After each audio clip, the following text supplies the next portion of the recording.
Hello everybody, this is Pastor Willie and this is a Bible training video. And my goal is to help you to understand the Bible so that when you read it, you can hear God speaking to you and you will understand it. So I'll be putting up a number of videos about how to understand then the backgrounds of the Old Testament.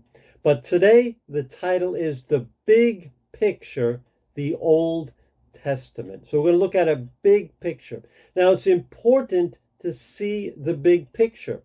For example, usually we read one verse or we read one chapter in one book or part of a book. But every verse in the Bible is contained within a chapter. Every chapter in the Bible is contained within a book. And then the book in the Bible is contained within the whole Bible. And it's one story from beginning to the end. It's divided into two parts, the Old Testament, which we'll talk about today, and the New Testament, which we'll talk about on another day. But it's all one story from beginning to end, from A to Z, or as it says in Greek, from Alpha to Omega. So we're going to look at the big picture today. It's important to see the big picture. I remember when I had a job, when I was about 22, 23, I worked on a work crew on the railroad. And I had something specific that I had to do.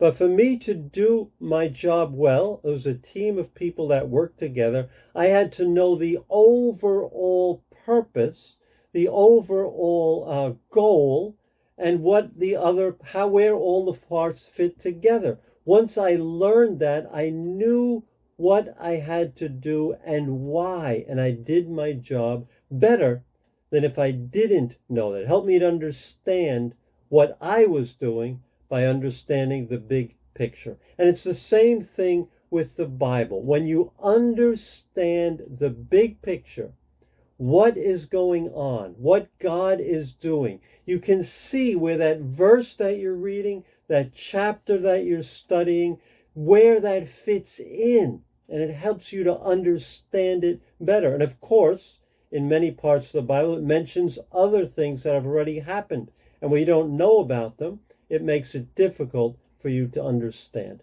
So we're going to look at the big picture. And it has two parts when we look at the big picture. Step one is to understand the overall theme of the Bible in one word or one sentence. Could you describe the Bible, what the theme of the Bible is in one word, in one sentence? Maybe write a comment. What would you pick? What's the topic of the Bible? What's the theme of the Bible? What's the Bible all about? A theme that I like, that I choose from reading the Bible is God's love to mankind. The Bible is all about God's love to mankind. I've heard other people say the Bible is all about redemption or restoration or salvation. So pick a word, pick a phrase. You can use one of those or another one, but it'll always be the theme of the Bible. So you get that. This is the big picture theme of the Bible. You got that? Now the next step is step number 2, and that's just a factual understanding, to understand the flow of the book, of the Bible, because it is written in order. It's not random 66 books just put randomly together. It's in a specific order, a chronological, a time-based order. And so understanding what went before, what's happening now, and what's going to happen helps you to understand what you're studying at that particular time. You call it the flow of events in the Bible, a Bible timeline. And the way I like to look at it is looking at the major events. In other videos, we'll break it down and go into specific time periods in the Bible. But today we're just going to look at the big events. It's like in your life, you have big events. that happen. And there's many things that happen in between, but there are certain big events, like you're born, you start school, you graduate from high school, maybe you enter the military, you start work, you get married, that's a big event. Next big event might be you have a child, and maybe your child goes to school.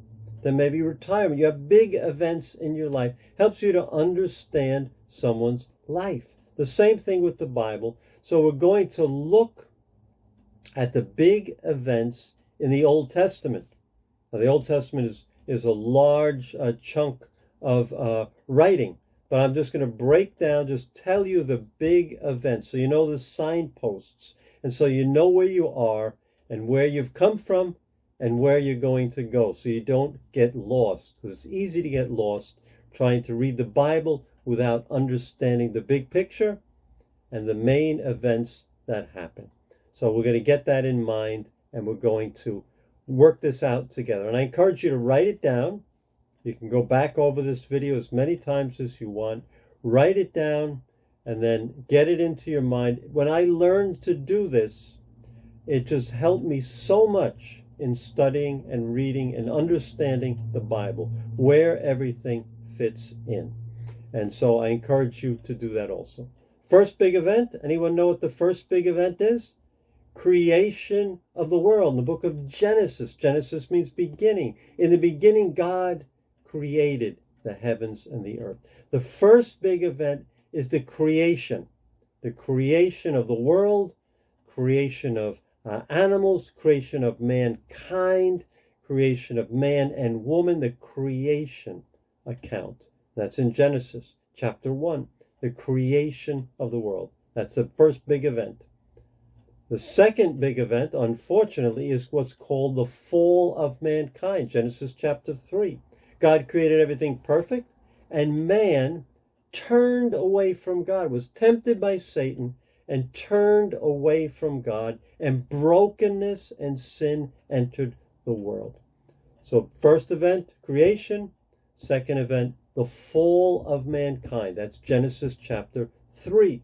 Very basic. Creation, fall. Then the third event was mankind grew, and evil got worse and worse. Which brings us to the fourth event, which is the flood. We've all heard of the great flood. And the hero of that part of the Bible is none other than Noah and his ark. So it was a time, that's a big event, the flood.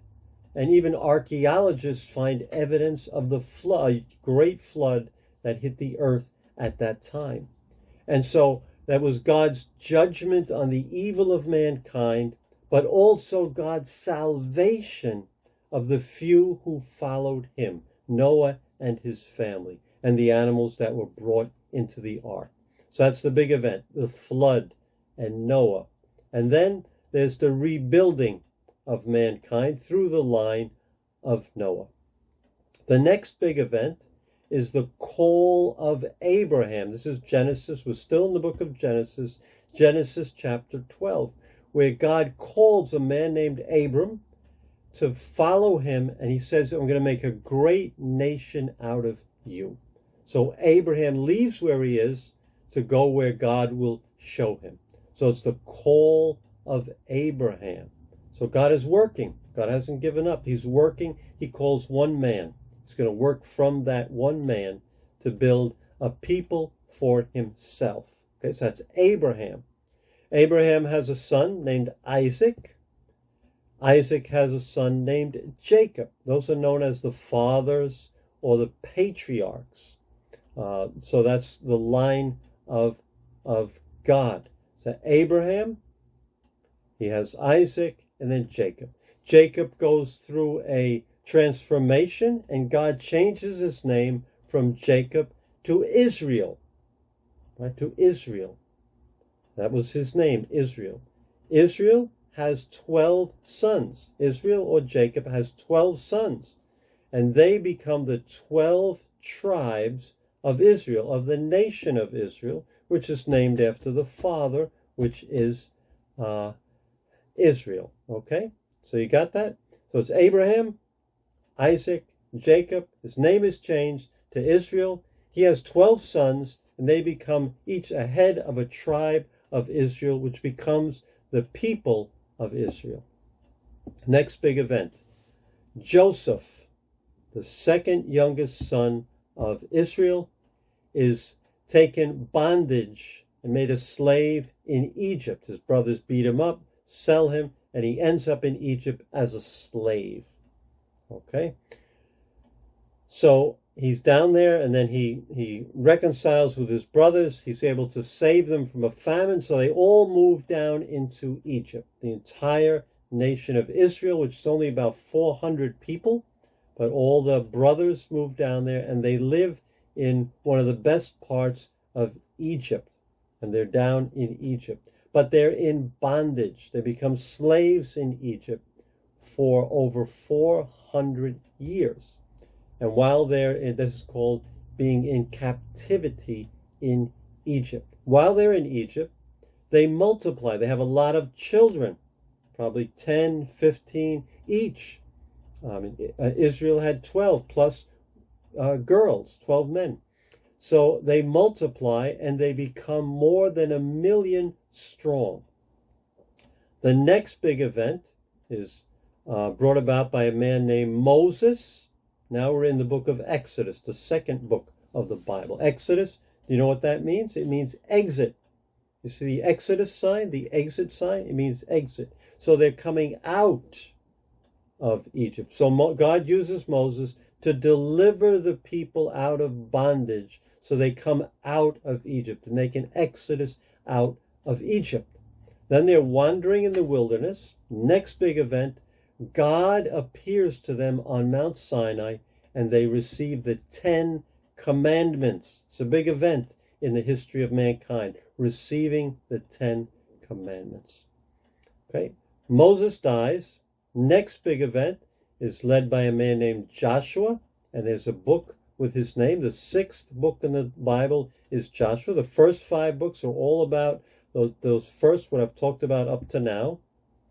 Then you come to the book of Joshua, and Joshua took over from Moses. He was Moses' assistant, and his task is to bring the people across the Jordan River into the promised land, which is the land of Palestine. So God does a miracle. They cross over on dry ground. And then they start to conquer the land of Canaan, sometimes called the land of Palestine, called the Promised Land. Okay, so that's Joshua. After Joshua, the next big event is what is known as the Judges. And you have a book called Judges. You have 1 Samuel, 2 Samuel. So you have judges, the people who are ruling the people of Israel. There's a cycle where the people disobey God, God brings judgment, they repent, turn to God, God saves them, and it's a cycle. You'll see that in the book of Judges. Finally, the people decide they want to have a king like every other country. It's not God's idea, but that's what they want, so God lets them have it. And that brings us to the time of the kings. And the first king, so this is the next big event, the kings, time of kings. So the first one is Saul, not to be confused with Paul in the New Testament. It's King Saul, but he's removed because he doesn't listen to God, and David becomes the king. King David, the most famous king in Israel. And he expands the kingdom, becomes very powerful, and he's also the one who wrote most of the Psalms. So the kingdom is there, the Israelite kingdom under David. Then his son Solomon takes over. Solomon was a king. He wrote many of the Proverbs. He wrote some other of the books, Ecclesiastes, Song of Solomon. So Solomon takes over, but his heart is undivided. His heart is not undivided. His heart, his wives lead him astray. So after Solomon dies, the country of Israel, the people of Israel, are divided in half. One leader takes one part and another leader takes the other part. So this is the division. This is the next big event, the division of Israel. This happened about 900 years before Jesus was born. So it has now a northern kingdom, which is known as Israel, and a southern kingdom, which is known as Judah. And so you'll see that as you read through the book of Kings, the book of Chronicles, many of the prophets, it'll refer to Judah, that's the southern kingdom, and it will refer to the north, sometimes called Israel. Okay, so it divides up into two parts. In general, the northern part, where there are 10 tribes, is evil, does evil, turns away and follows other gods. In general, the southern kingdom is not as evil and has a lot of renewal and revival. And you can read all about this in the different books of the prophets. You can read in the book of 1 Kings, 2 Kings, 1 Chronicles, 2 Chronicles. Fascinating to read what happens. And God, because the people turn away from him, is constantly sending prophets. And we have their books written for us in the Bible: Isaiah, Jeremiah, Ezekiel, many of the minor prophets, Amos and others. He sends the prophets to turn the people back to God. He'll say, bad things are going to happen. God is going to judge you unless you turn back to him, if you keep going your ways. And God is so patient that he just sends prophet after prophet after prophet. But the northern kingdom does not listen and gets worse and worse. So in the year 722 before Christ, the country of Assyria conquers the northern kingdom of Israel and takes all the people and disperses them, mixes them with other people. The southern kingdom, which has turned to God many occasions, continues as a country. Judah continues as a country. But they too eventually drift away and don't listen to the prophets. And so the Babylonians, in the year 587 before Jesus, come and take over the country of Judah, what's left of Israel. That's the time when Daniel is taken away. Okay, so now the next big event is the Jews live in exile. It's known as the period of exile. They're no longer living in their land, they're living in Babylon. And that's the time of Daniel and other prophets that you can read about also. Also you can read about it in Ezra and Nehemiah. So they're living in exile. But finally, after 70 years, a prophet, now the prophets are coming and encouraging them that even though they messed up, even though they're now living in a different place, there's still hope in God. So the prophets changed their message. So the prophets tell them and encourage them that they're going to return. So finally, in the year 522, after about 70 years, the Jews return to Jerusalem and Judea in the south. That's a big event, the return of the Jews back to Jerusalem and to Judea. The next big event is they rebuild the temple of God, which had been destroyed. And you can read about that in Ezra, Nehemiah, and the prophetic books also. So they rebuild the temple and reestablish the worship of God in Jerusalem. The last book in the Old Testament is the book of Malachi. It's the last prophet. And then there's 400 silent years. And everybody is waiting for a Messiah to come, someone to save God's people. The Greek Empire is taken over under Alexander the Great, so everybody learns Greek. Then the Romans take over from the Greeks, and the Romans build roads everywhere, and they make travel safe and efficient. And for the 400 years, everybody's waiting for just the right time when the Messiah will be born. And that's the story we'll pick up in the New Testament timeline. So that's the big picture, the theme of the Bible. It also gives you a flow. Very quick, I know, and you're not going to retain it, but watch the video again, write down key parts, maybe take it step by step. Just look into the Bible, say, oh yeah, this is where this is where this is. So just get that idea into your mind.